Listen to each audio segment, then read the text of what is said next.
విశాఖలో ఇంటింటి సర్వే ప్రారంభమైంది. ఓటరు పేరు, ఫోటో గుర్తింపు కార్డు నెంబరు, చిరునామా వివరాలను తమ దగ్గరున్న డేటాతో సరిపోల్చి చూసుకుంటున్నారు.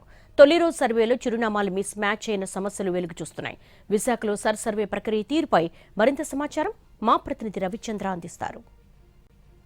విశాఖ జిల్లా వ్యాప్తంగా స్పెషల్ ఇన్సెంటివ్ రివిజన్ ప్రక్రియ ప్రారంభమైంది. ఓటర్ల జాబితాకు సంబంధించి బిఎల్ఓలు ఇంటింటికి వెళ్ళి వాళ్ళకి సంబంధించిన ఫామ్స్ని ఇస్తున్నారు. ఆ ఫామ్స్ ఆధారంగా వాళ్ళు ఇచ్చే డేటా, ఎవరైతే ఓటర్లు ఉంటారో ఓటర్ల డేటాను తిరిగి సేకరించడం చాలా కీలకమైంది.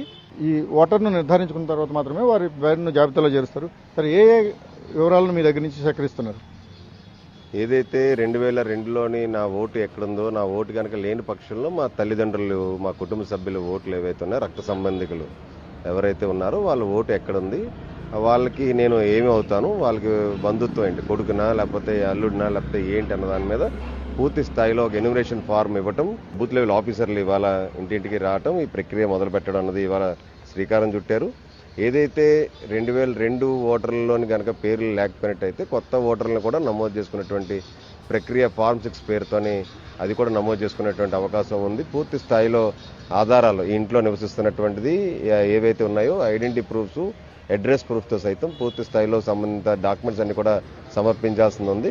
ఈ ప్రక్రియ అంతా 4 రోజుల పాటు సాగుతుందని చెప్తా ఉన్నారు. ఎవరైనా చనిపోయినట్టయితే, ఓటర్ చనిపోయినట్టయితే ఆ ఓటర్ని తొలగించాలి అని అంటే బిఎల్ఓతో పాటు ఉన్నటువంటి బిఎల్ఏలు అంటే బూత్ లెవెల్ ఏజెంట్లు, అన్ని రాజకీయ పార్టీకి చెందినటువంటి బూత్ లెవెల్ ఏజెంట్లు, అలాగే కుటుంబ సభ్యుల యొక్క తీర్మానం చేసిన తర్వాత కానీ ఆ ఓటుని తీయడానికి, చనిపోయిన వాళ్ళ డెత్ సర్టిఫికెట్ని ఆధారంగా ఓటుని తీయడానికి కానీ ఎటువంటి ఆస్కారం లేదు. కాబట్టి నిష్పక్షపాతంగా, పారదర్శకంగా ఈ ఓటర్లు వెరిఫికేషన్ ప్రక్రియ స్పెషల్ ఇంటెన్సివ్ రివ్యూ అనే ప్రోగ్రాం ఏదైతే భారతదేశ ఎన్నికల సంఘం ఏదైతే రూపొందించి రాష్ట్ర ప్రభుత్వం ప్రతిష్టాత్మకంగా 4 రోజుల పాటు వీళ్ళందరికీ కూడా ట్రైనింగ్స్ ఇవ్వటం, అలాగే ప్రజల్లో అవగాహన కార్యక్రమం కల్పించడం, 4 రోజుల పాటు జరిగేటువంటి ప్రక్రియ తర్వాత జూలై 15వ తారీఖు నుంచి ఎవరైతే అబ్జెక్షన్స్ ఉన్నాయో, ఇంకా ఓటర్ నమోదు మీద వాళ్ళ ఓటుని వాళ్ళు ఛాలెంజ్ చేసుకుందాం అనుకుంటున్నారో వాళ్ళకి పర్సనల్ హియరింగ్ కూడా కండక్ట్ చేసేటువంటి ఏఈఆర్ఓలు అలాగే ఆర్ఓలు అందరూ కూడా దీంట్లో పాల్గొని వాళ్ళ సమక్షంలోని జోనల్ ఆఫీస్లోని జోనల్ కమిషనర్గా ఉన్నటువంటి ఏఈఆర్ఓ సమక్షంలో ఇవన్నీ కూడా వెరిఫికేషన్ చేయటం అన్నది, పూర్తిగా హీరింగ్ చేయటం. ఆ హీరింగ్లో కనుక పూర్తి స్థాయిలో కనుక సాటిస్ఫై కాకపోతే సభ్యులు మళ్ళీ 2వ హీరింగ్ కూడా పిలవటం అన్నది, ఇదంతా ఒక ప్రక్రియ. ఈ నిష్పక్షపాతంగా జరిగేటువంటి ఓటర్ల ఇవాళ నమోదు కార్యక్రమం, ఓటర్ల గురించి పూర్తి స్థాయిలో జాబితా ఇవాళ తయారు చేయడంలోని రాష్ట్ర ప్రభుత్వం